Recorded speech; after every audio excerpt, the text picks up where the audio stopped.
Saludos, bienvenidos y bienvenidas a esta tercera mesa de debate titulada Subjetividades políticas y tecnologías emergentes.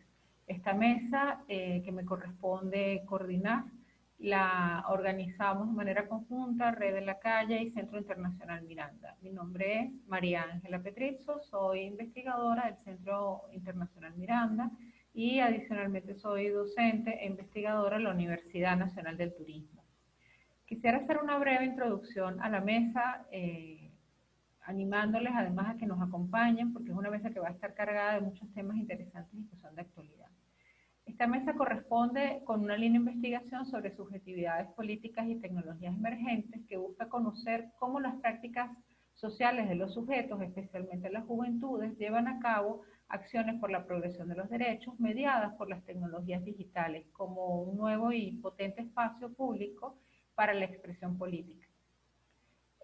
Nuestro contexto actual está marcado por la pandemia de COVID y esto ha hecho que estas prácticas de comunicación a través de las redes y de los espacios digitales se profundicen, especialmente entre pares, con afinidad política e ideológica en distintos ámbitos y activismos en favor de distintas causas como tecnologías libres, protestas hacia colectivos indignados contra el racismo, apoyos a nuevos feminismos, derechos sexodiversos, ecoanimalismo, profundización de la democracia, etc. El uso de las tecnologías digitales a través de la diversidad de herramientas que hay disponibles para ellos, redes sociales, video, big data, transmisión en directo, páginas web, blogs, entre otras, potencian los movimientos sociales que construyen un tejido de relaciones para el logro de objetivos comunes. Estos objetivos y estas actividades generan contenidos con distintos formatos creativos, donde el arte tiene un lugar fundamental. Esta mesa vamos a tener en este momento debates sobre temas muy importantes relacionados con activismo por conocimiento libre, relacionados con Big Data, en búsqueda de transparencia en la información, desafíos legales de teletrabajo, las redes sociales para la difusión de culturas juveniles, y en general la difusión de distintos tipos de luchas por la dignidad en diversos ámbitos a través del formato que hacen de videoarte, la literatura en podcast, coloquios, conversatorios para movilizar desde lo simbólico y las tecnoafectividades también en el espacio en red. En este sentido, es una mesa que contribuye con el debate crítico sobre temas que apuntan a la progresión de los derechos en un mundo digital, con puntos fundamentalmente orientados hacia la agenda política que debe manejar la próxima Asamblea Nacional en nuestro país. Me gustaría en este momento darle la bienvenida al doctor La Rosa, quien nos va a estar presentando una ponencia sobre Big Data, transparencia y reclamos de periodismo de datos. Muchas gracias. Saludos. Venimos a hablarles del trabajo colaborativo y la cultura de la transparencia de la era del Big Data en el periodismo. Estamos hablando de los Open Data, datos abiertos, y el activismo hacker, conocido como hacktivismo en el periodismo de datos. Toda esta ponencia forma parte de la mesa número 3, Subjetividades políticas y tecnologías emergentes, coordinada por la doctora María Ángela Petrizzo. Pues bien, como podrán saber, venimos a hablar de periodismo de datos, el cual ha tenido un importante desarrollo en la última década. Anteriormente solía verse como el resurgir de formas de periodismo que ya utilizaban metodología de las ciencias sociales. Incluso en la década de los 90, este tipo de periodismo, conocido como periodismo de precisión, se le conoció como periodismo asistido por computadoras o ordenador, CAR, por sus siglas en inglés, debido a que la masificación de computadoras personales y en las redacciones hizo posible otro tipo de periodismo con esta aplicación de nuevas metodologías. Pues aquí estamos hablando de algo totalmente que está muy relacionado, pero que es distinto, porque estamos hablando de un periodismo desarrollado en el Big Data como fenómeno, que es un fenómeno que va más allá del mero hecho tecnológico, es un fenómeno sociocultural. Este fenómeno sociocultural conocido como Big Data trae consigo muchas cosas, ¿no? Trae consigo formas de trabajo, formas de verse a sí mismo, trae consigo mitologías incluso. Entonces, Es un contexto muy distinto que solo pudo existir gracias al desarrollo de las nuevas tecnologías de la información y comunicación. Es decir, sin Internet no existe este tipo de periodismo porque no existe este tipo de contexto, el contexto del Big Data. ¿Vale? Es un término que sabemos se puso muy de moda la década pasada en el mundo empresarial, en el mundo académico también, ¿no? Era la bouse de jour, como decían, ¿no? Pero en realidad estamos hablando de que se utilizaba este Big Data para describir un fenómeno tecnológico, ¿no? No iban mucho más allá. Se hablan de las 4 Vs del Big Data, o las 4 B, dependiendo de donde nos estén oyendo, que se refieren al volumen, la velocidad, la variedad y la veracidad de los datos. Estas varían dependiendo del campo de conocimiento o el enfoque que le quieran dar. Hay unos que hablan hasta de 7, ¿no?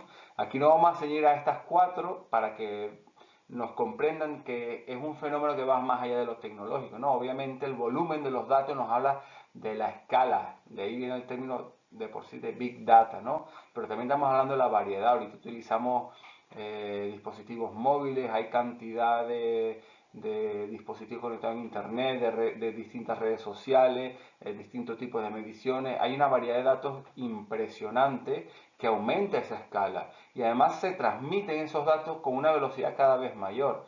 Dentro de poco viene el 5G, en muchas partes ya se está aplicando y claro, de hecho es un salto tecnológico importante. Las potencias se están peleando, ¿no? Un poco por el monopolio, por participar en ese mercado de la velocidad de la información. Y hay otra B que tiene que ver mucho con el periodismo, que hablamos aquí de la veracidad, que no sabemos muy bien de dónde vienen esos datos. Aquí viene un factor muy importante que es por qué existen, de dónde vienen, por qué están ahí, por qué se están recolectando esos datos. Entonces, en la actualidad, este aspecto tecnológico no es la única forma de ver al Big Data como contexto. Se concibe como un fenómeno unitario que involucra aspectos culturales, tecnológicos y académicos, que ya hacen la intersección de la tecnología, el análisis y la mitología. Lo de la mitología es algo muy importante, ya veremos más adelante por qué, porque existe una mitología alrededor de los datos y su objetividad, y no es tan así. Los datos vienen presentados con un sesgo, y los últimos estudios apuntan hacia ello. En el mundo académico se ha pecado un poco, ¿no? De caer en esta moda de hablar del Big Data y el periodismo. En 2012 ya nos decían a algunos académicos importantes que ahora trabajan sobre la inteligencia artificial y las cuestiones éticas que implican que algo estaba cambiando en la naturaleza de los datos, ¿no? Al hablar del Big Data. Están hablando de cómo se está recolectando, cómo se analiza de forma masiva y que traían preguntas muy importantes sobre la privacidad y la ética, ¿no? Y la rendición de cuentas, ¿no? Que en el caso del periodismo se supone que debe ejercer de contrapoder, ¿no? Hacerles rendir cuentas al poder. Y es ahí donde el activismo entra y juega un papel fundamental. También tenemos que muchos comenzaron a hablar de dónde viene esto, se habló mucho de Julian Assange, es verdad que desde Wikileaks hubo un cambio paradigmático en general, pero en el periodismo fue bastante evidente porque el periodismo de investigación tradicional no podía manejar la cantidad de datos que Wikileaks filtró. Entonces tuvieron que reinventarse, empezaron a hablar de periodismo de datos, del arte funcional, de cómo visualizar esos datos, etc. Hubo una gran literatura, tanto académica como profesional, al respecto, y dejaron de lado algo súper importante, que es un cambio paradigmático en cómo concebimos los datos y cómo concebimos la información y de dónde vienen, cómo se trabajó esa información y se presentó al público. Entonces, claro, los profesionales sí, hablaron de la pirámide invertida del periodismo de datos, ¿no? Para recolectar, limpiar, analizar, visualizar los datos, se hablaba del arte funcional y se mencionaba Assange, pero poco se iba más allá de ello en el mundo académico. se pecó, al igual que hicieron con el Big Data, de no profundizar al respecto, al menos de forma masiva. Nuestra línea de investigación que lo relaciona con el activismo comenzó en España. Comenzó en España con el movimiento 15M.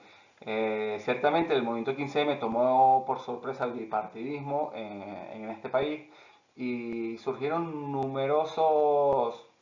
eh, numerosas organizaciones activistas, como qué hacen los diputados, que empezaron a recabar información pública de los diputados y a publicarla, visualizarla, filtrarla, que nació de iniciativas de Sirio y otras organizaciones ciudadanas, ¿no? Opencraft, etcétera. Estamos hablando de que había un activismo por la transparencia que en mi caso no sabía que existía hasta que ocurrió el 15M. Cuando ocurrió el 15M, que se dieron estos grupos que velaban por el activismo de la transparencia, comenzó nuestra línea de investigación a través de estudiar el periodismo de datos. Resulta que el periodismo de datos español estaba muy de lleno con muchos actores culturales que venían del mundo activista digital.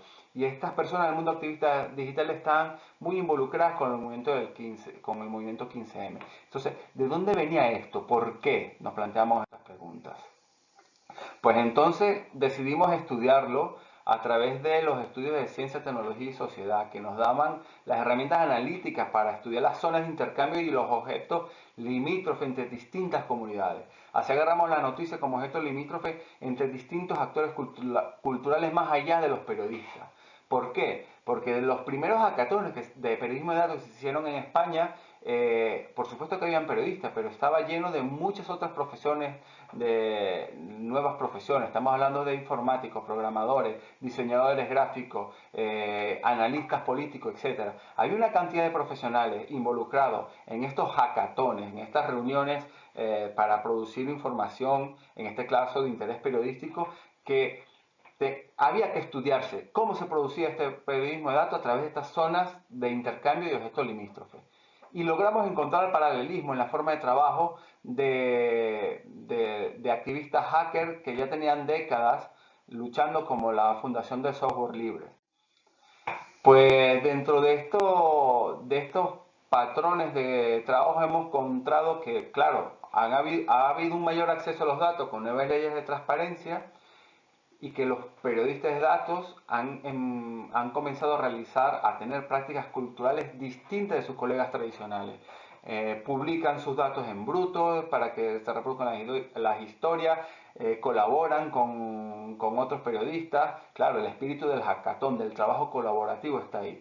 Y estas prácticas culturales, una vez los medios tradicionales han empezado a absorber a los periodistas de datos, ha tenido un choque frontal con la cultura corporativa, con la cultura empresarial de estos medios. ¿Por qué? Porque resulta que hemos encontrado casos, por ejemplo, que medios que son competencia, que pelean por un mismo mercado, los periodistas de datos de esos medios tenían reuniones semanales, compartían secretos, colaboraban entre sí y tuvieron que pararlo incluso, porque están incluso hasta compartiendo el código por el cual ellos realizaban sus investigaciones. Entonces la mentalidad empresarial de estos medios tuvo que parar esto de lleno. Y esto es solo por mencionar uno de los choques. Otro de los choques viene que ver con el funcionamiento de la redacción. Cada sección, en cada redacción, trata la información de forma distinta, mientras que el equipo de periodismo de datos por lo general se aboca a ayudarlos a todos y se encuentra trabas a la hora de pedir información, incluso dentro de su mismo medio de comunicación. Para finalizar, porque el tiempo es breve, estamos hablando de que estas formas de trabajo del periodismo de datos se deben a una democratización tecnológica que solo ha sido posible con el hacktivismo representado por organizaciones como la Fundación de Software Libre y muchas otras individualidades que se han volcado a, a, a realizar, a crear código, a crear aplicaciones que permitan este tipo de periodismo. También estamos hablando de unas formas de trabajo colaborativo al modo y uso que tienen los hackatones. Es decir, vamos a masificar, vamos a crear una inteligencia colectiva y vamos a llegar a donde otros no han llegado con esto, ¿no? Esto implica una ética hacker del trabajo, ¿no? Una reutilización de datos y herramientas tecnológicas, lo cual nos recuerda mucho, ¿no? A las libertades del software libre, ¿no? También esto tiene que ver con la incorporación de otros actores culturales, como ya les he dicho. Algunos estudios apuntaban de que había muchos informáticos implicados y que por eso es que había este paralelismo entre las libertades del software libre con la forma de trabajo del periodismo de datos, pero es que iba más allá, tiene que ver con la acción activista, ¿no? que ejercían estos informáticos. Pues vamos a terminar citando a Jimanen, quien habló de la ética hacker del trabajo, diciendo algo que hemos encontrado en todos estos equipos de periodismo de datos, aspectos fundamentales. La publicación de datos está íntimamente ligada a una cultura de la transparencia propia de la sociedad red. El dinero deja de ser un incentivo y el beneficio se cifra en metas, como el valor social que genera la labor emprendida, su transparencia y el libre acceso a la obra creada. En este sentido, hay una cultura del periodismo de datos, de trabajo colaborativo propia del movimiento de software libre y otros movimientos activistas que puja por una transparencia total en sus investigaciones, por una transparencia total en medios, pero que no se ve correspondido con grandes medios de comunicación que son los que tienen la llave, ¿no? De cómo informar a las grandes audiencias. De hecho, se refleja mucho. Nuestras investigaciones han encontrado que muchas de los finalistas de los premios de periodismo de datos son redacciones pequeñas, por llamarlos redacciones, son equipos de 5, 10 personas que se juntan y hacen esto. Y tiene que ver con estas formas de trabajo colaborativo que potencian el rigor, la objetividad del periodismo y su capacidad de trabajo a través de este trabajo colaborativo y a través de no tener las trabas de la cultura empresarial y del periodismo tradicional, de los lobos solitarios del periodismo de investigación en el periodismo de datos. Muchas gracias. Bien, me corresponde el turno ahora en la participación y quiero hablarles un poco sobre los distintos activismos y las preguntas por las cuales de alguna manera queda en deuda todavía los movimientos de conocimiento libre. Eh, el conocimiento libre de alguna manera lo es de forma genuina. Sin embargo, operan sobre él y sobre su producción y sobre su reproducción y difusión limitaciones y secuestros que es necesario identificar. Cada vez que nosotros compramos un CD o compramos un libro y el libro nos indica que no se puede reproducir salvo ciertas condiciones o en ciertas circunstancias, pues estamos de alguna manera operando, estamos frente a un proceso de restricción en cuanto a la circulación de conocimiento, ¿no? Esto plantea de alguna forma que hay algunas incongruencias y también paradojas en la creación intelectual en el sector universitario y científico, porque por una parte decimos, bueno, de alguna manera la universidad es un espacio donde debe circular de forma abierta el conocimiento porque es la forma, la manera en la que este puede ser reproducido y puede ser utilizado para ser mejorado, ¿no? Sin embargo, también vemos que en muchas ocasiones los espacios de producción de conocimiento dentro de la universidad, que además paradójicamente están restringidos a oficinas o instancias, eh, no son tan abiertas y digamos, no permiten la circulación del conocimiento, al menos no como uno esperaría que ocurriera dentro de la universidad.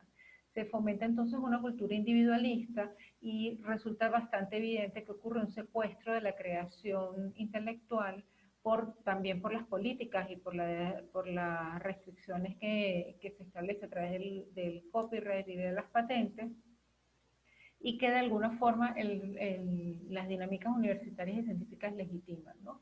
Hay, por sobre todas las cosas, hay un sistema de recompensas digamos, de premios por participar en revistas que son de acceso cerrado, lo cual evidentemente limita que los hallazgos de los artículos y de las investigaciones científicas se puedan divulgar, ¿no? Entonces, el conocimiento sí está definitivamente concebido bajo una concepción de la razón instrumental, es decir, el conocimiento es porque permite ser utilizado para determinadas cosas, generalmente para producir objetos que son útiles en la resolución de problemas, pero no hay un conocimiento, un reconocimiento de la diversidad de fuentes y formas de saber que habitan incluso la misma universidad, ¿no? De alguna manera, entonces, el conocimiento, las invenciones, las innovaciones y la tecnología que de ellas se derivan, ¿no?, se convierte en otra forma de riqueza. Y por esto, de alguna forma, hablamos de capitalismo cognitivo, porque decimos, bueno, aunque no pareciera lógico, el conocimiento está siendo acumulado y el conocimiento dentro de ese proceso de acumulación se está convirtiendo en un proceso, o sea, ha convertido ya en un elemento más del poder. Este esquema en el que se crea, evidentemente si hablamos de un esquema de poder y de acumulación, estamos hablando de forma implícita que hay relaciones de desigualdad, ¿no? Entonces, nos afirma Lander que estas relaciones de desigualdad se crean en torno a las percepciones, a la concepción con respecto al conocimiento, que incluso llegan a trascender a representaciones como cuál o de qué tipo es el conocimiento según el territorio en el que ocurre, ¿no? Entonces, todo el conocimiento que proviene del sur es una cosa, un patrimonio ancestral de la humanidad, que además, por ser de la humanidad, tampoco es de esas personas que están allí, y tenemos suficientes referencias históricas de situaciones en las cuales hemos sido expoliados como pueblo de nuestros, digamos, de nuestros productos culturales, por llamarlo así, y el conocimiento que ocurre en el norte es protegido con un régimen de propiedad intelectual cada vez más restringido, ¿no?, más cerrado, ¿no? Quienes trabajamos en tecnologías de información libre y defendemos el conocimiento libre nos llamamos o nos podemos reconocer como sentipensantes de las tecnologías de información libre. Sería también injusto decir que no, que hay una convención unívoca con respecto a que todos somos sentipensantes. Muchas veces, por ejemplo, en el ámbito de desarrollo, se desarrolla software y no se es consciente que ese desarrollo de software es parte de todo un movimiento que defiende el hecho de que el conocimiento circule de forma abierta, ¿no? Pero sin embargo, quienes no sabemos sentipensantes de las tecnologías de información libre, nos resulta muy evidente que tanto el conocimiento libre como las tecnologías libres y todas las acciones que de esto se derivan constituyen espacios de resistencia ante procesos de colonización del capitalismo cognitivo. El capitalismo cognitivo evidentemente busca espacios en el que colonizar, territorios que poseer, y uno de esos territorios evidentemente son aquellos en donde no hay resistencia frente a las políticas de secuestro de conocimiento. Como un núcleo de resistencia, evidentemente, quienes hablamos de tecnologías de información libres, estamos generando espacios de tensión con el centro normativo y con, evidentemente, digamos, el poder hegemónico, ¿no? Y cuando hablamos de poder hegemónico, pues bueno, no nos estamos refiriendo de una manera explícita o sutil a estructuras de Estado exclusivamente, nos referimos también a estructuras de un aparataje económico que está regulando todas las funciones y las relaciones socioproductivas, ¿no? Entonces, estos secuestros de conocimiento en el fondo son una forma más de violencia. Son una forma de violencia porque permiten el expolio en beneficio de el hemisferio norte o de los países del norte que mal llamamos desarrollados, pero porque supone que hay una progresividad también en las restricciones que imponen. Entonces, la violencia con la que hoy, nos dicen Rodríguez y Sánchez, la violencia con la que hoy se aplican las políticas restrictivas en relación a la copia y las creaciones de obras derivadas, la producción de este nuevo espacio criminal, porque además se está criminalizando la producción de conocimiento cuando se le llama piratería intelectual, permite que se formen nuevos monopolios en el dominio de la salud, en el dominio de la alimentación, incluso recientemente en el dominio de la educación, lo estamos viendo con mucho más énfasis, ¿no? Estamos viendo con mucho más énfasis que a partir de la situación de pandemia, de alguna manera se cierra más el centro de control de la distribución de conocimiento a través de acceso a tecnologías, conectividad, servicios, y resultamos de alguna forma, quienes no tenemos acceso a esos beneficios, expelidos por ese espacio y sin embargo vernos además digamos, de atentados en cuanto a el poder acceder a conocimiento, también en el respeto a los derechos básicos, ¿no?, como los derechos a la educación. Pero no solamente en educación, sino salud, en alimentación, la estamos viendo. Las acciones y el, digamos, la experiencia de Monsanto en nuestro continente son realmente el mejor ejemplo de ello, ¿no? Hay un elemento de orden superior y es la búsqueda de construir de una forma efectiva el hecho de que tanto conocimiento como tecnología como ciencia puedan ser parte de eso que nosotros llamamos bien común. Es decir, si nosotros preguntamos hoy día en la calle qué sería el bien común, pues probablemente alguien nos pueda responder, bueno, pues bien común es aquello que nos hace bien a todos y no perjudica a nadie, ¿no? Pues definitivamente conocimiento, ciencia y tecnología deben necesariamente compartir o formar parte de esa representación, de ese imaginario que tenemos sobre lo que es el bien común. Ahora, eso que es el bien común lo decretamos, lo hacemos, lo construimos, lo acordamos, ¿cómo se manifiesta? ¿Cómo puede haber una articulación para que eso pueda ocurrir en la parte? Tiene de alguna forma, en lo social, ¿no? Tiene de alguna forma el Estado un papel en la determinación de qué es público y qué no es público. Pues definitivamente a esta última pregunta la respuesta es positiva, es decir, el Estado como manifestación de poderes constituidos en cuanto, digamos, a partir de lo que acordamos como pueblo, definitivamente tiene mucho que ver en el respeto y la construcción de lo que se entiende por bien común, ¿no?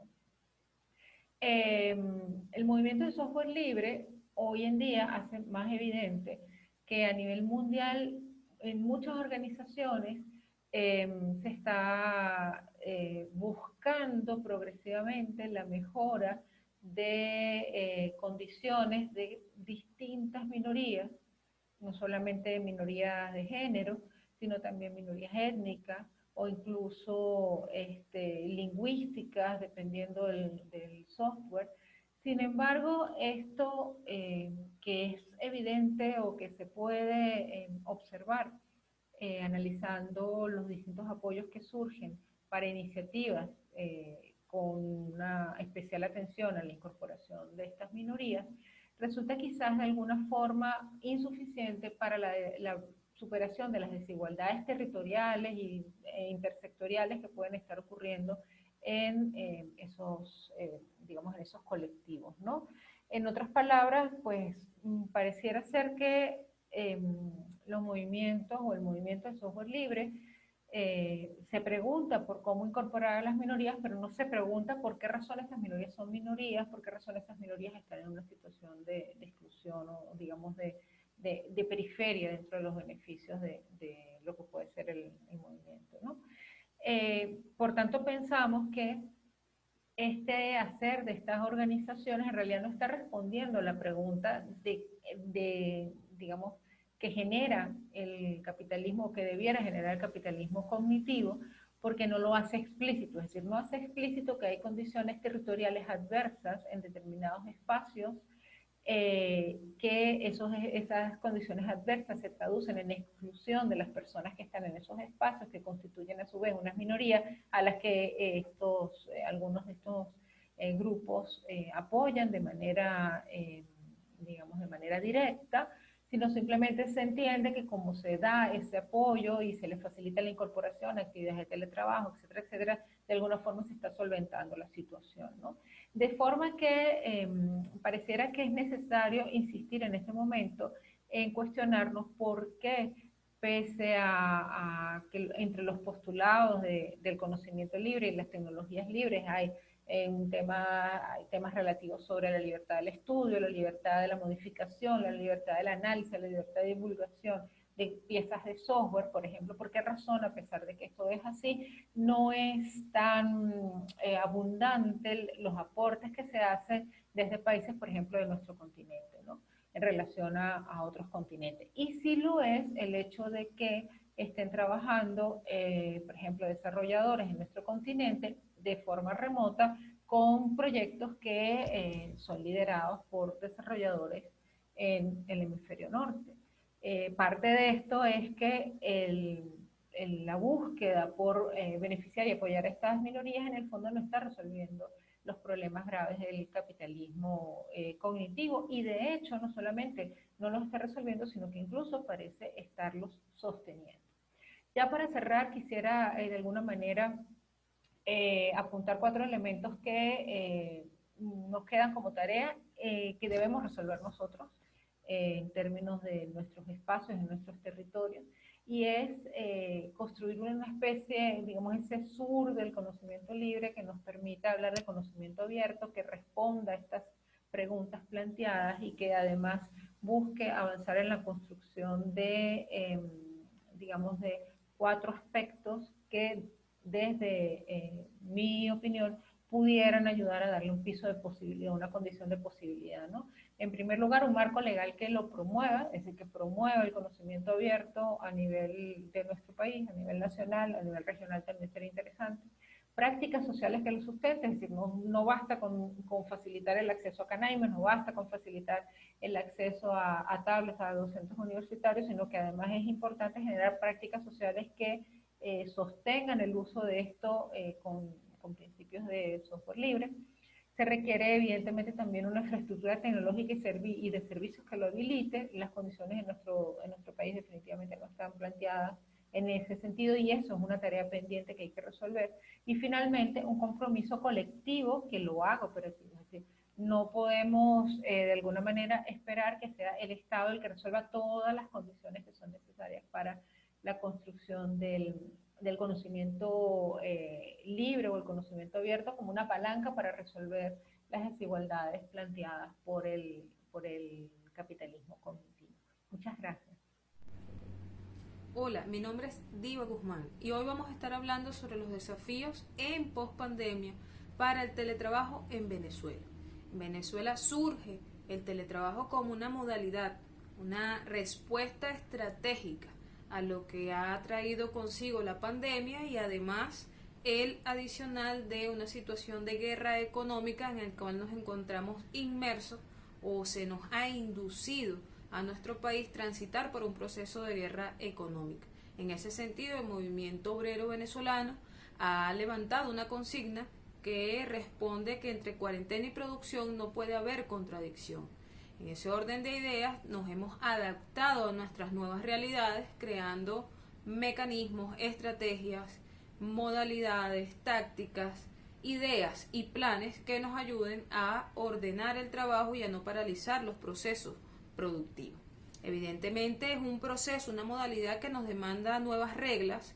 Venezuela cuenta con una ley orgánica del trabajo de los trabajadores y trabajadoras, que es una de las más avanzadas, que concibe el trabajo como un proceso de liberación, como un proceso que garantiza la justa distribución de la riqueza, como un proceso liberador que además recoge toda la esencia del trabajo como hecho formativo, como un hecho de educación para el trabajo que acompaña todos los procesos productivos. La responsabilidad del Estado en este contexto de teletrabajo no puede eludirse y nos hemos visto en la obligación, se ha visto el Estado en la obligación de establecer mecanismos de control. Dentro de esos mecanismos se ha dado un gran debate a nivel del país sobre lo que es y sobre quién recae el peso económico. Por supuesto que muchos empresarios reconocen que la modalidad de teletrabajo es una oportunidad para economizar gastos en torno al pago de alquiler, al pago de servicios, pero parte del debate que se sostiene es ahora en quién recae este costo económico, que bueno, ahora los trabajadores se llevan el trabajo a su hogar y parte de lo que se está debatiendo es cómo distribuir las cargas de la inversión de servicios propios en el hecho del proceso de trabajo. Aunado a esto, podemos considerar que el plan de desarrollo de nuestro país nos obliga a pensar estratégicamente sobre el tipo de trabajo que podemos organizar bajo esta modalidad. En este auge de la economía digital, si asumimos el teletrabajo como una modalidad, debemos reconocer la necesidad de tener una alfabetización tecnológica, una capacitación general para nuestra población o para las fuerzas laborales en materia de programación y además de ello establecer un debate sobre las categorías en las relaciones de trabajo. Se habla en el mundo o se ha considerado en algunas tendencias, en este contexto, como bien lo decía, de economía digital, que ya no se habla de trabajador y trabajadora, sino de colaboradores en el hecho productivo.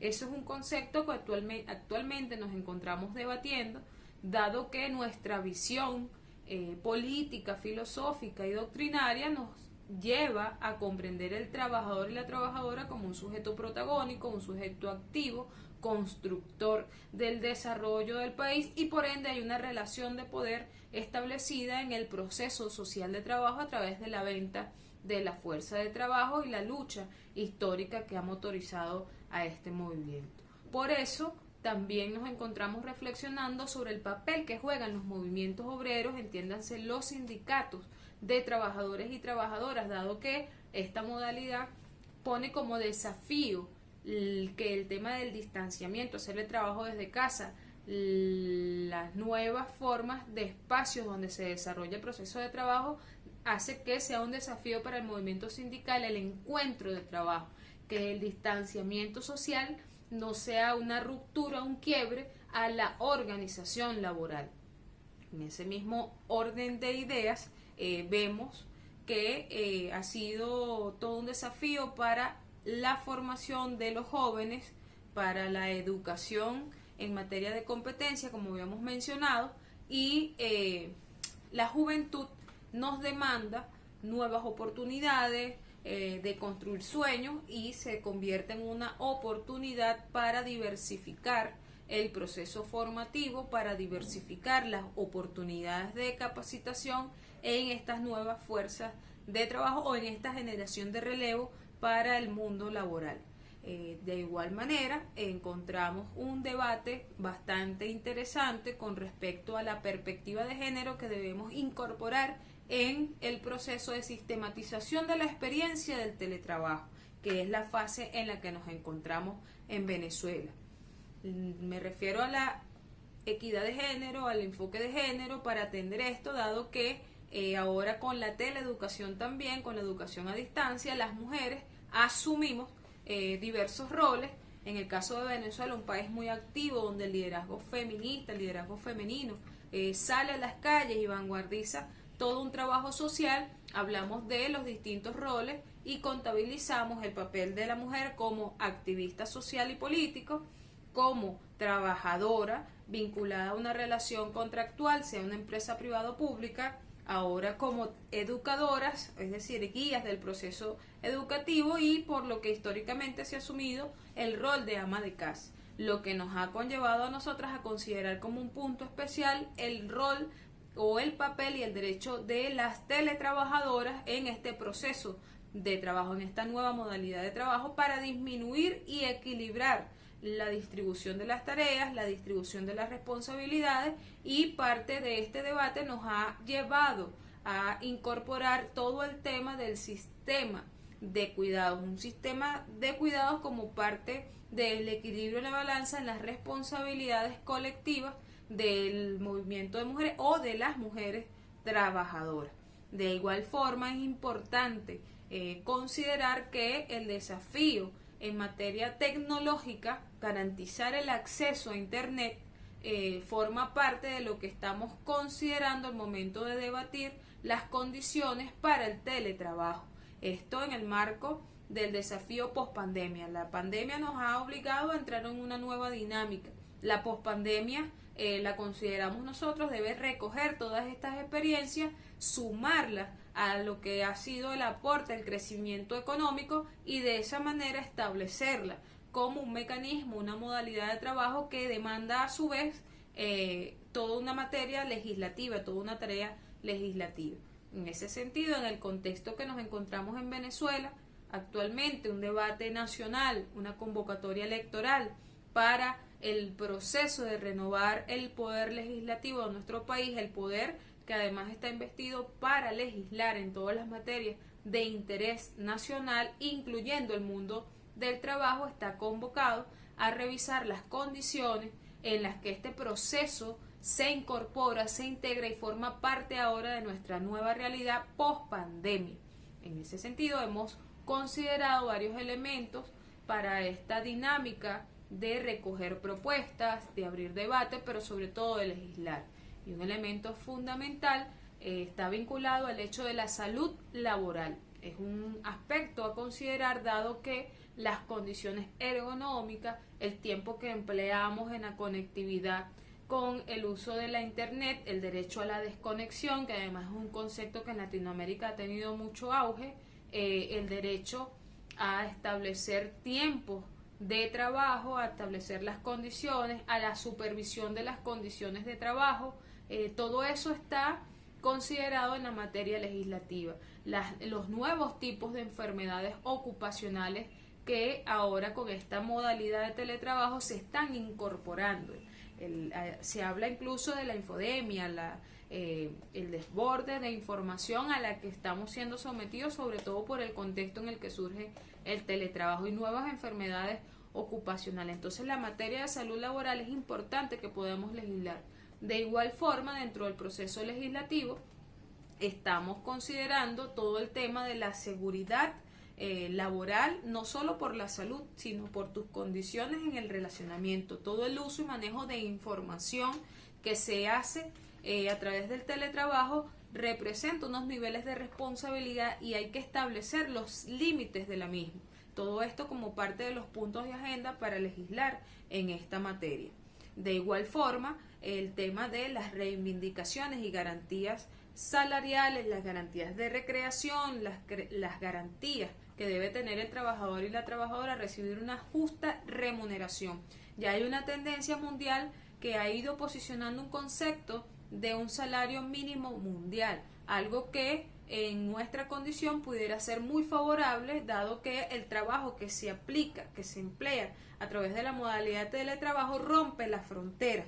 Esta ruptura de fronteras nos pone en una situación legislativa a revisar cuáles son las normas y establecimientos de parámetros comunes a nivel mundial para establecer la relación de teletrabajo, porque podemos estar ubicados en un país y trabajarle a otro patrono. Bueno, ¿cuáles son? ¿Quién asume las garantías de la seguridad social como derecho universal, que así lo asumimos en Venezuela? ¿Quién asume las garantías del establecimiento de una remuneración justa y equitativa según los términos de los derechos conquistados por el movimiento, en este caso venezolano, que además debemos adaptarnos a los derechos alcanzados a nivel internacional? Entonces hablamos de la internacionalización de la lucha obrera en torno a esta nueva modalidad de trabajo, una oportunidad para avanzar en materia de reivindicación de los derechos laborales. De igual forma, en el caso venezolano, debemos reconocer que es una oportunidad para reivindicar todo un hecho de deterioro del salario, dado el embate económico, el ataque económico que ha concentrado su fuerza, su accionar en el ingreso del trabajador y trabajadora, haciendo mella de lo que está establecido en nuestras normativas y que nos van a permitir la oportunidad del debate legislativo sobre el teletrabajo, nos va a permitir encontrar puntos de encuentro de nuevas conceptualizaciones de lo que debe integrar la remuneración para hablar de una justa distribución de la riqueza. Entonces, ya para ir finalizando nuestros planteamientos o nuestras conclusiones del desafío en pospandemia para el teletrabajo en Venezuela, se encuentran vinculados a la dinámica de integración de los movimientos laborales, a la sistematización de la realidad y a las garantías de condiciones de salud, de condiciones de trabajo y una justa distribución de la riqueza, con un concepto que debe transversalizar todo este debate, que es la equidad e igualdad de género, así como la oportunidad de futuro de trabajo para nuestra juventud que se aproxima, se acerca al proceso social de trabajo. Esto es todo para concluir sobre nuestra visión del desafío teletrabajo en Venezuela. Muchas gracias por su atención. Bueno, saludos a todas las personas que tengan la oportunidad de ver este video. Mi nombre es Edwin Rosario, soy psicólogo, magíster en psicología educativa y actualmente cursando estudios doctorales de educación en la Universidad Nacional Experimental Rafael María Baral, donde también laboro desde el año 2011. Disculpen la calidad de la imagen. Bueno, decía, también estoy cursando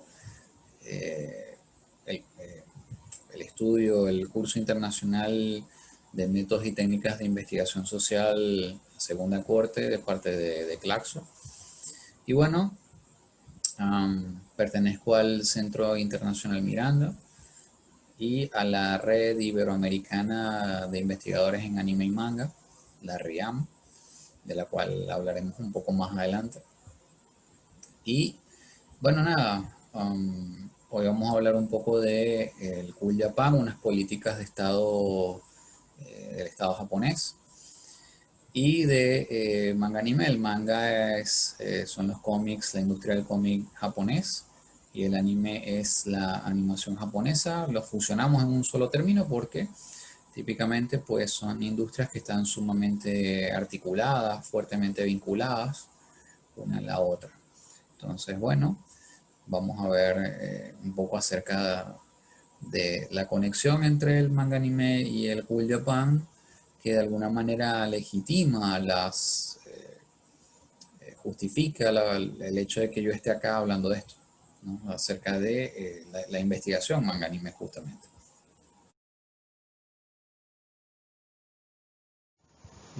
Bueno, Cool Japan y manga anime, algunas ideas típicamente sueltas para su discusión. Ya hablaremos de lo que es el Cool Japan, pero he escrito que bueno, son ideas típicamente sueltas por varios motivos, por tres motivos. Primero porque tenemos elementos que a simple vista van a parecer que no tienen relación, como pudiera ser la diplomacia y las industrias culturales, por ejemplo. Pero trataremos de explicar, al menos superficialmente, cómo están articuladas en el caso japonés. Segundo, porque quiero saturarles de información, les confieso, tratando un poco de despertar interés. Así que voy a estar soltando ideas que podrían parecer no estar muy ordenadas, pero esto es solamente una impresión, sí hay un orden. Y tercero y último, porque también superficialmente vamos a hablar de las ciencias sociales manga anime, que también típicamente suelen estar desconectadas. Vamos entonces a eso. Como propósitos, la idea es realmente divulgar.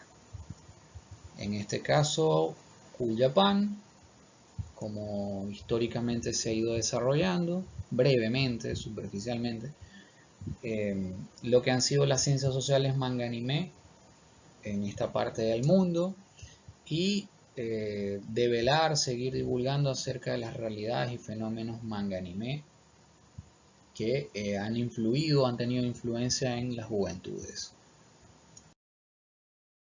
Empezamos diciendo que tras convertirse en una superpotencia económica en los años 80, la burbuja, digamos, de Japón explotó. Los años 90 son considerados como la década perdida.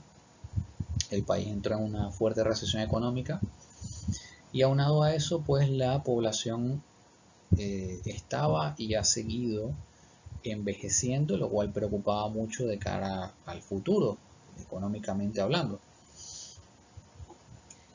En el año 2004, Joseph Nye escribe acerca de el poder blando, el soft power. Entonces, la capacidad para influir sin usar la coerción, sin las armas, no sé, a través de la imagen, a través de los valores, a través de la cultura, la política exterior. Pero 2 años antes, Douglas McGray escribe en un artículo en una revista acerca de política exterior, acerca del poder blando, sin llamarlo de esa forma, del poder blando que tenía o que tiene Japón, de cómo la cultura japonesa había calado en, digamos, más allá de sus fronteras, y esto tenía muchísimo potencial comercial de cara a, tal vez a ser explotado pues en el futuro. Mientras todo esto ocurría, el manga y el anime se estaban expandiendo por el globo, por Francia, Estados Unidos, Latinoamérica. En los años 80, Frederick Schott, un autor estadounidense, escribe el primer libro de habla inglesa dedicado a el debate manga-anime, el mundo de los cómics japoneses, 1983. Por supuesto no fue su único libro, en una vasta obra, acá solamente hay 3 ejemplos más.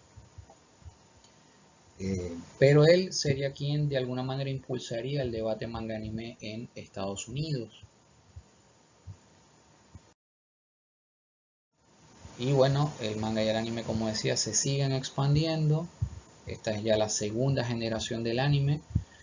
Y Japón empieza a notar la popularidad que tiene esta industria fuera de sus fronteras. Series como Dragon Ball, la película de Akira, Ghost in the Shell, o las series también de Pokémon, Digimon, Los Caballeros del Zodíaco o Neon Genesis Evangelion.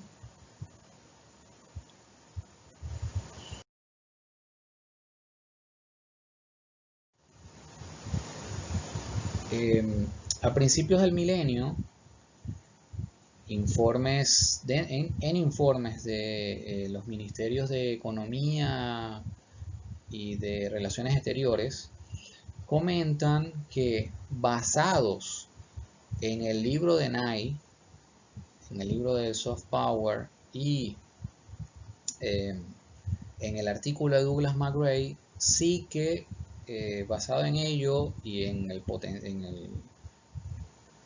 la popularidad que venía ganando el anime, sí que ven realmente que el Cool Japan, vender la marca, la imagen de Japón, sí que puede tener puede ser una gran fuente de ingreso pues económico. Vean cómo la animación, este informe del Ministerio de Economía, en este informe la animación aparece, digamos, en primeros lugares, pensando en que la gente a largo plazo incluso lleve más allá su gusto por el anime y quieran ir a Japón, quieran ir a Akihabara, conocida como la capital mundial de los otaku, la comunidad que consume anime principalmente, y eso por supuesto genera un ingreso para el país. Y este otro informe, también del Ministerio de Economía, del 2010, este informe coloca las industrias de contenidos en el centro porque es una industria que puede interactuar con las demás industrias, y dentro de ello pues se coloca al manga y al anime y a los videojuegos. Y a partir de estos informes, aquí son 2010-2012, pero algunos de estos informes venían ya desde antes, y políticas de relaciones exteriores, diplomáticas que Japón venía asumiendo. Entonces, bueno, se asume formal, oficialmente, el Cool Japan como una política de Estado. Cosa que se iba, digamos, a representar como pocas veces se ha visto, como, digamos, uno de los grandes, mejores ejemplos, sería los Juegos Olímpicos de Tokio, los Olímpicos de verano, que habrían sido este año 2020. Acá vamos a ver un video que salió hace pocas semanas. Este es el Gundam de Yokohama. El Gundam es un robot de una saga de series de obras anime, robot tripulado, muy popular. Y bueno, el Gundam de Yokohama es un robot de 18 metros de alto que Japón pretendía mostrar al mundo, todavía pretende mostrar al mundo durante los Juegos Olímpicos de verano, postergados para el año que viene. Las obras, bueno, obviamente por la crisis pandémica, las obras se separaron, pero llegado a un punto pues continuaron, y hace pocas semanas lanzaron este video como de tráiler, como de introducción a lo que el mundo podrá ver en un futuro. El Gundam es de alguna manera un gran ejemplo de lo que es Cool Japan, ¿no? Combina en una sola pieza en un solo objeto lo que es la tecnología, la economía, la ingeniería japonesa con la industria cultural del anime.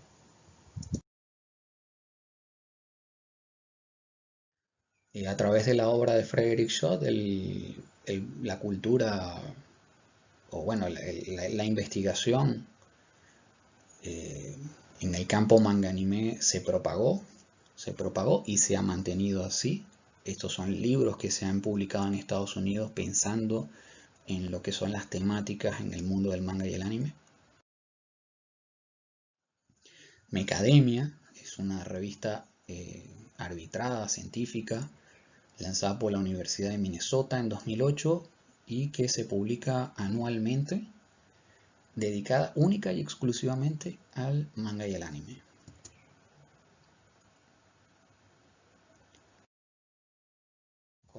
Como muestra, otra muestra de otro ejemplo de la discusión manga anime, esta es el canal de YouTube de la Fundación Japón en su capítulo de Nueva York, que apenas hace 3 meses lanzó su canal y que en el último mes ya ha incluido 2 debates importantes, relevantes en este ámbito acerca del anime. Primero, sobre el por qué estudiamos el anime y el manga, y posteriormente, hace apenas una semana, al momento de grabar este video, la crisis de identidad que encontramos en Ghost in the Shell y Neon Genesis Evangelion. Hay discusión en español, en nuestro idioma. Empezaremos poniendo este ejemplo. Son 2 capturas de pantalla de la sección de videos de la embajada japonesa en Colombia, su página de Facebook. Las 2 imágenes, que en apariencia son iguales, salvo por supuesto el contenido de cada video, tienen 2 importantes diferencias. La imagen de la izquierda corresponde a todos los primeros videos, y estos primeros videos están todos en un lapso de 5 años. La imagen de la derecha, que son los últimos videos publicados, incluye videos de los últimos 5 meses. Es decir, la pandemia ha dado la posibilidad de acelerar, de intensificar, digamos, los contenidos referentes al manga y al anime, o a la cultura japonesa. Dije el manga y el anime porque, bueno, esa es la segunda importante diferencia, y es que buena parte de estos videos son sobre discusión de series, temáticas y personajes de series anime.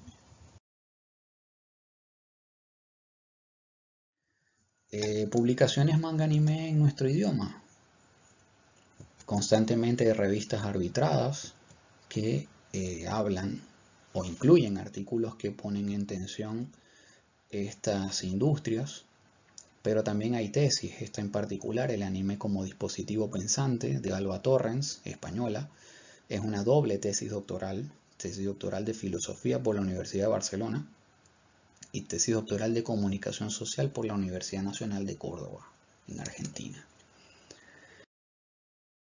Así como decíamos anteriormente que la pandemia ha permitido acelerar, digamos, intensificar las publicaciones en redes sociales de la Embajada de Japón en Colombia, en su página de Facebook.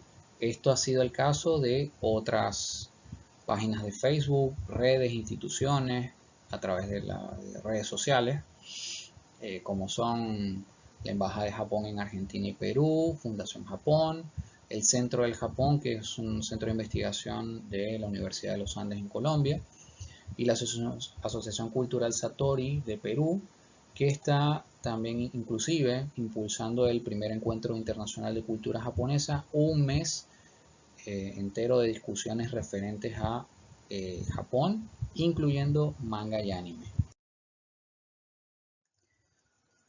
La Red Iberoamericana de Investigadores en Anime y Manga, a la que pertenezco, en 2018 lanzó el libro de narrativas visuales, y hay otros 4 libros, por lo menos como proyecto.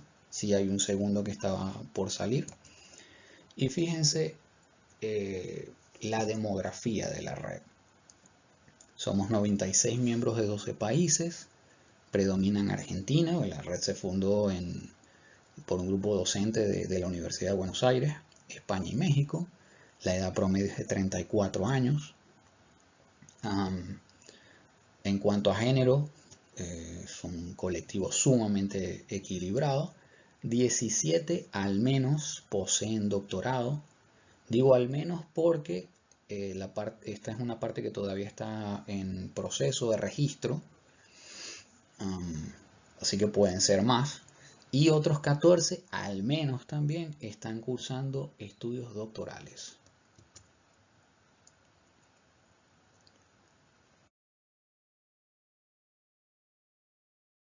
Llegados a este punto, valga preguntarse, ¿existe la investigación Manganimé en Venezuela? Y la respuesta sería que sí. Se ha hecho investigación, no es muy conocida, de hecho, bueno, estas son las investigaciones que están registradas, se desconoce si hubiesen más, pero un poco la intención de esta presentación, un propósito, digamos, de menor calibre, aunque más pensando también a largo plazo, es, ¿por qué no?, generar motivación, impulso para que otras personas se dedicasen, se lanzasen a investigar este campo o algún otro referente a las industrias culturales.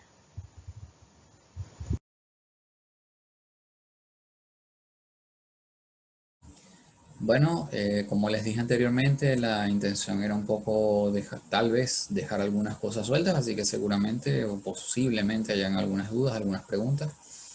En cualquier caso, bueno, estaré atento a sus comentarios, a sus inquietudes, a su feedback y bueno, seguiremos en contacto. Muchas gracias. Hola, saludos al espacio de las conferencias de la red de Claxo Venezuela, a María Ángela Petrixo, coordinadora del espacio y demás ponentes de la mesa, Subjetividades Políticas y Tecnologías Emergentes. Mi nombre es Jordana García Sojo. Participaré con una ponencia titulada Artivismos Emergentes en Tiempos de Pandemia, Proyecto ALMA.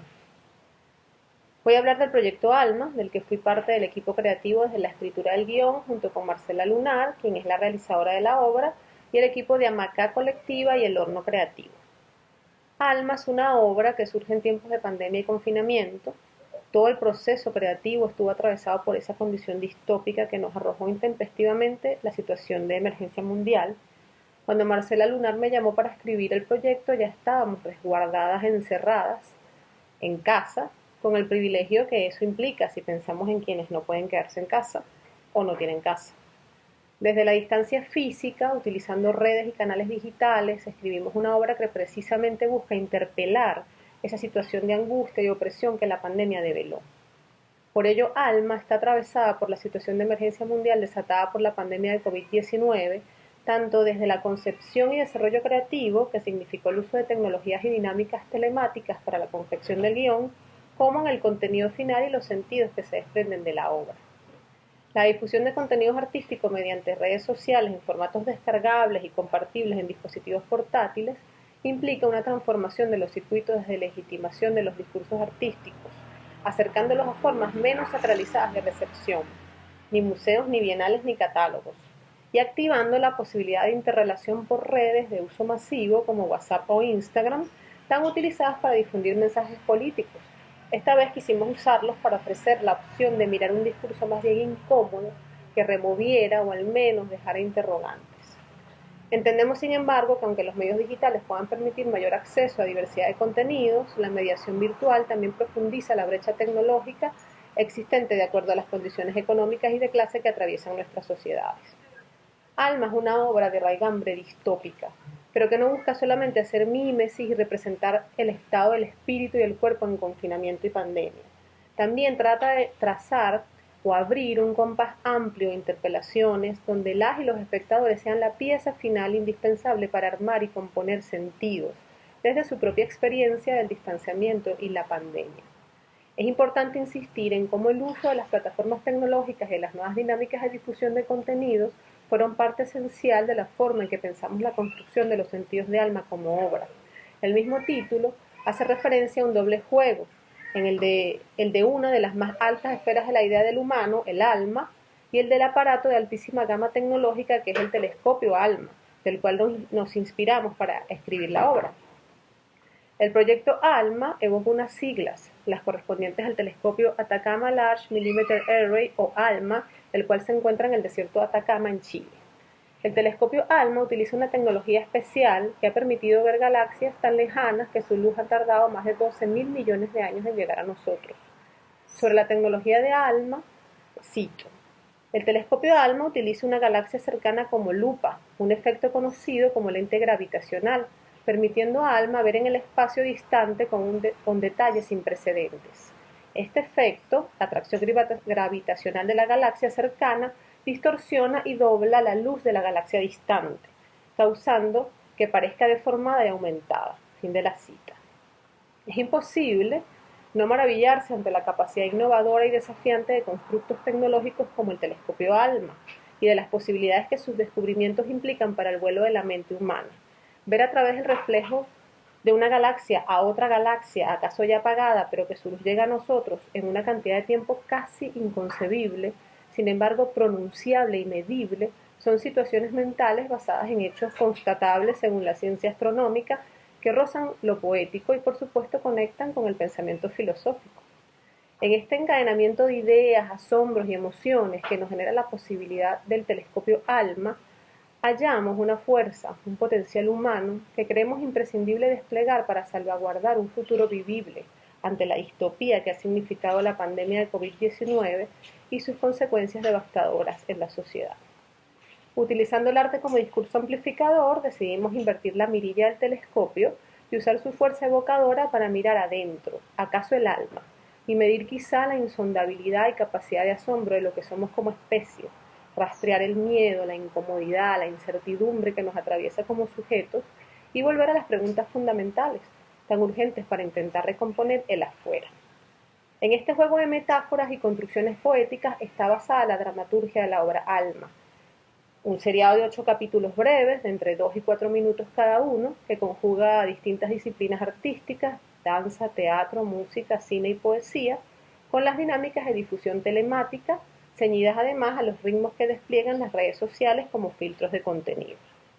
Concebimos la obra desde la asunción de que sería mirada, hurgada e interpretada, especialmente mediante dispositivos portátiles como teléfonos celulares y computadoras, además de ser difundida por redes sociales.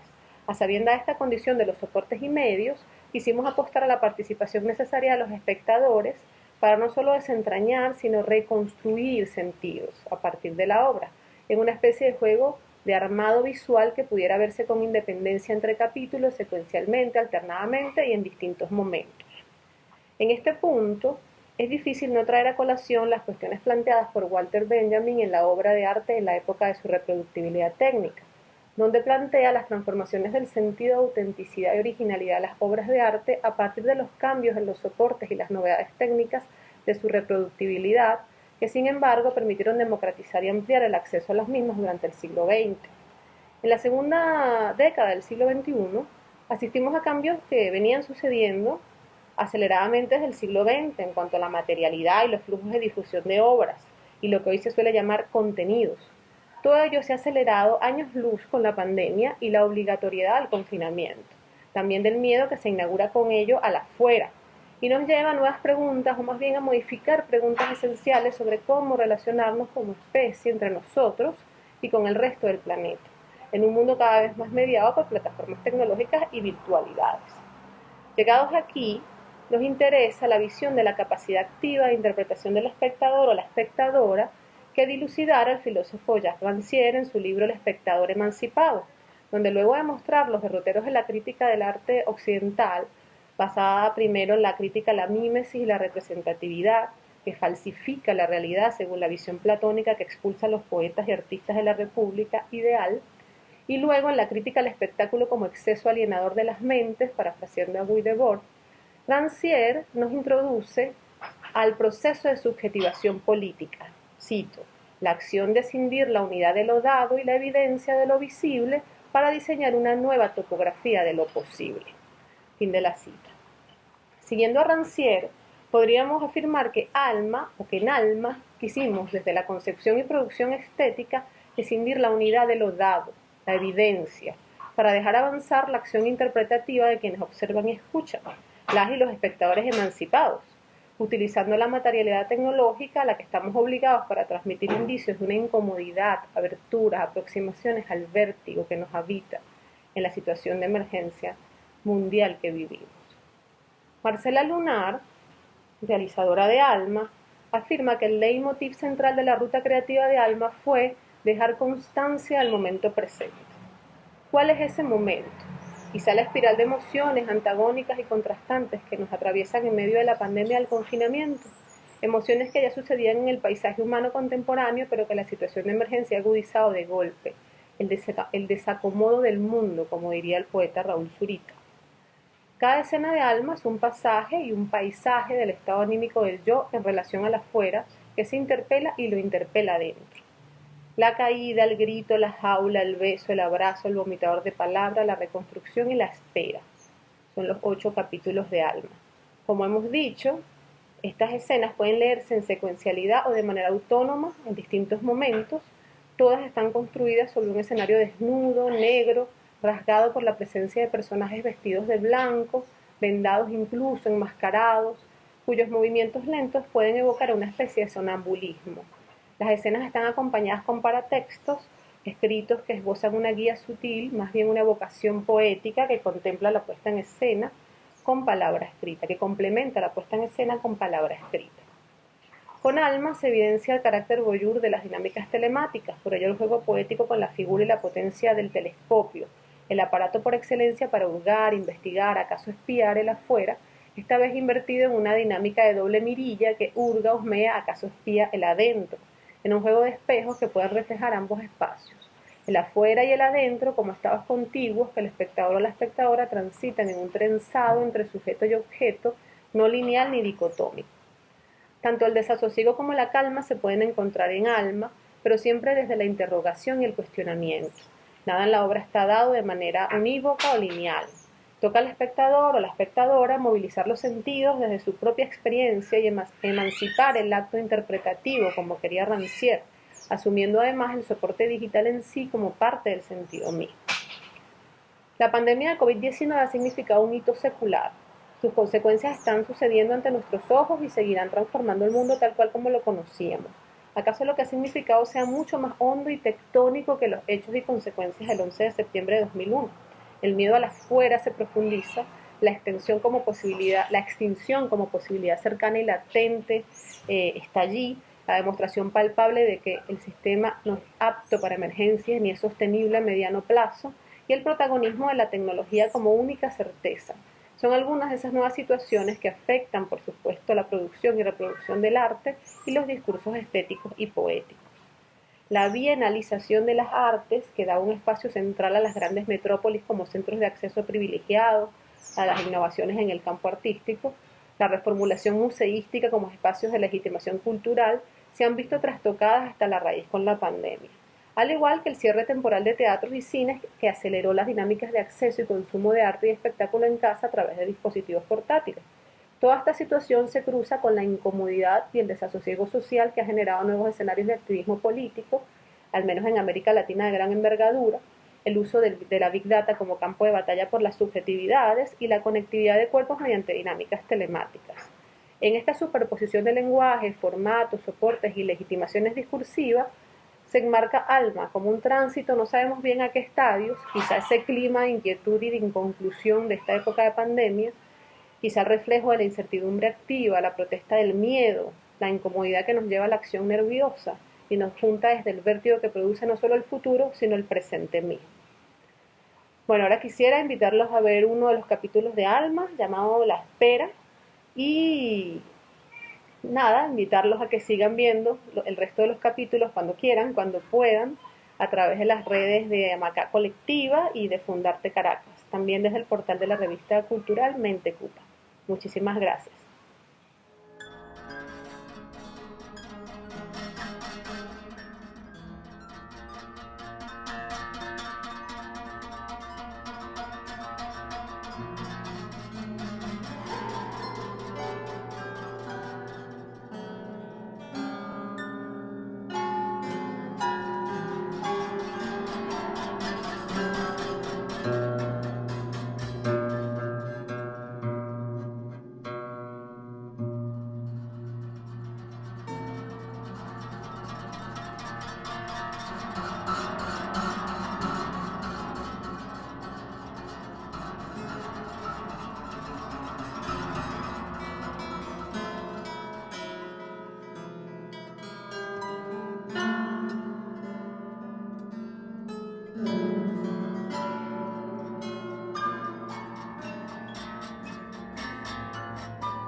con la participación de Jordana García Sojo despedimos esta mesa de subjetividades políticas y tecnologías emergentes. No sin antes agradecerles su presencia con nosotros y también invitarles a que hagan comentarios y presenten sus preguntas en el chat que está dispuesto en el canal de YouTube de forma simultánea con la proyección de esta mesa. Muchísimas gracias por participar en el cuarto encuentro de la Red de Centros Claxo de Venezuela. Gracias.